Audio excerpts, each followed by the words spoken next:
الله وكفى وسلام على عباده الذين اصطفى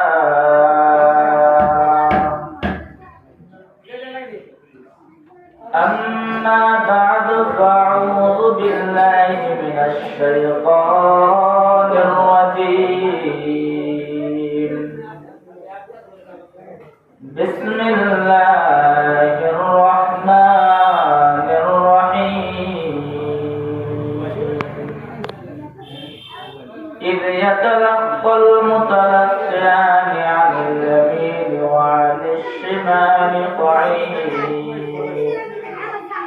ما يلفظ من قول إلا لديه رقيب عتيد فقد قال رسول الله صلى الله عليه وسلم اللسان جسمه صغير وجرمه كبير سبحانك لا علم لنا إلا ما علمتنا إنك أنت العليم الحكيم قال رب اشرح لي صدري ويسر لي أمري واحلل عقدة من لساني أفقه قولي وبك نستعين يا مستعان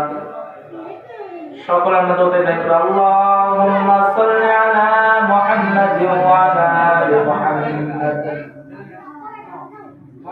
كما صليت على إبراهيم وعلى آل إبراهيم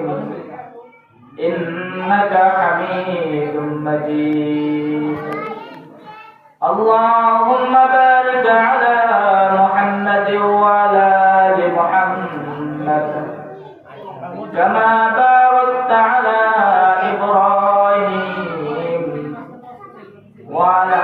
آل إبراهيم إنك حميد مجيد মহান আল্লাহ রব্বুল আলামিন আমাদেরকে মাগরিব নামাজ জামাতের সাথে পড়ার পর জান্নাতের বাগানে আসার অনুসার তৌফিক দান করেছেন।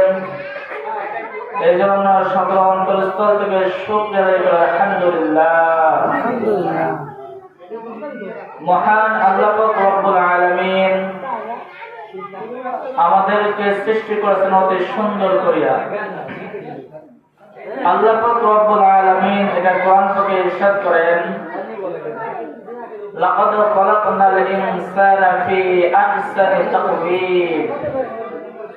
আমি আল্লাহ পাক রব্বুল আলামিন মানুষকে অতি সুন্দর করে সৃষ্টি করেছি। কেমন অতি সুন্দর করে সৃষ্টি করেছেন আল্লাহ পাক রব্বুল আলামিন এই কথারই ব্যাখ্যা দিয়েছেন বহু জায়গায়। আল্লাহ পাক রব্বুল আলামিন এই দুনিয়ার বুকে বহু জাতিকে সৃষ্টি করেছেন, বহু প্রাণী সৃষ্টি করেছেন। আল্লাহ পাক রব্বুল আলামিন মানুষকে যত সুন্দর করে সৃষ্টি করেছেন অন্য কোন প্রাণীকে এত সুন্দর